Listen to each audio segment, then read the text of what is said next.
walked up impressively. The impressiveness was habitual and not for show. For spectators were few. The time was barely 10 o'clock at night, but chilly gusts of wind with a taste of rain had them well nigh de-peopled the street. Trying doors as he went, twirling his club with many intricate and artful movements, turning now and then to cast his watchful eye adown the Pacific thoroughfare. The officer, with a stalwart form and slight swagger, made a fine picture of a guardian of the peace. The vicinity was one that kept early hours. Now again you might see the lights of a cigar store or of an all-night lunch counter, but the majority of the doors belonged to business places that have long since closed. About midway of a certain block, the policeman suddenly slowed his walk. In the doorway of the darkened hardware store, a man leaned with an unlighted cigar in his mouth. As the policeman walked up to him, the man spoke quickly.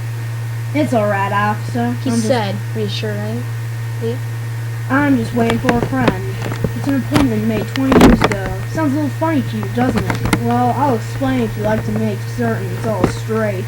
About that long ago, there used to be a restaurant where the store stands. Big Joe Brady's restaurant. Until five years ago," said the policeman. "It was torn down then." The man in the doorway struck a match and lit his cigar. The light showed a pale, square-jawed face with keen eyes and a little white scar near his white eyebrow. His scarf pin was a large diamond, oddly set. 20 years ago tonight," said the man, "I dined here with Jimmy Wells, my best chum and the finest chap in the world. He and I were raised in New York, just like two brothers, together. I was 18, he was 20. The next morning I was to start for the West and make my fortune. You couldn't have dragged Jimmy out of New York. He thought it was the only place on earth. Well, we agreed that night that we would meet here again exactly 20 years from that date and time, no matter what our conditions would be or from what distance we might come. We figured that in 20 years, each of us ought to have our destiny worked out and our fortunes made, whatever they were going to be." "Sounds pretty interesting," said the policeman. "Rather a long time between meets, though, seems to me. Haven't you heard from your friends since you left?" "Well, yes, for a time we corresponded," said the other. "But after a year or two, we lost touch of each other. You know what I mean. You don't? Well, you see, the loss is a pretty big proposition, and I kept hustling around over it pretty lively. And I know Jimmy will meet me here if he's alive, for he always was the truest, stanchest chap I know. He'll never forget. I came 1,000 miles to stand in this door tonight, and it's worth it if my old partner turns up." The waiting man pulled out a handsome watch, the lids of it set with small diamonds. 3 minutes to 10. It was exactly 10 o'clock when we parted here at the restaurant door. "Did pretty well out west, didn't you?" asked the policeman. "You bet! I hope Jimmy has done half as well. He was a kind of plodder, though, good fellow as he was. I've had to compete with sharpest wits going to get my pile. A man gets a groove in New York. It takes the West to put a razor blade on him." The policeman pulled his club and took a step or two. "Well, I'll be in my way. Hope your friend comes around all right. Going to call time on him sharp?" "I should say not. I'll give him half an hour at least. If Jimmy's still alive on Earth, he'll be here by that time. So long, officer. Good night, sir," said the policeman, passing on his beat, trying doors as he went.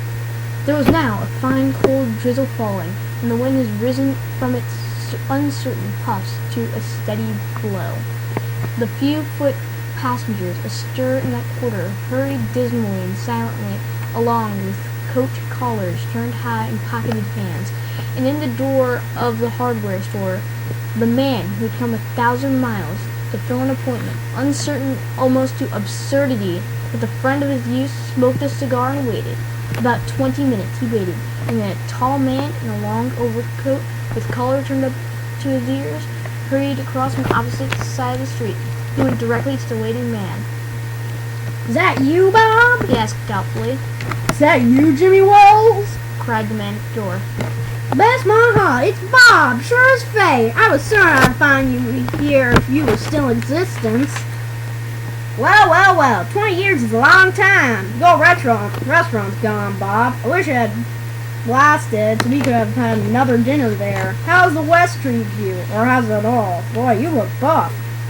Boy, it has given me everything I asked it for. You've changed lots, Jimmy. I never thought you were so tall by 2 or 3 inches. How I grew a bit after I was 20.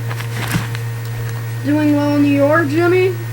Moderately. I have a position in one of the city departments. Come on, Bob. We'll go around to places I know of and have a good long talk about old times, yeah? Sure. The two men started up the street, arm in arm. The man from the West, his egotism enlarged by success, was beginning to outline the history of his career. The other, submerged in his overcoat, listened with interest. At the corner stood a drugstore brilliant with electric lights. As it came into the glare, each of them turned simultaneously to gaze upon the other's face. The man from the West stopped suddenly and released his arm. You're not Jimmy Wells. He snapped. 20 years is a long time, but not long enough to change a man's nose from a Roman to a pug. It sometimes changes a good man to a bad one, said the tall man. You've been under arrest for 10 minutes, Silky Bob. Chicago thinks you may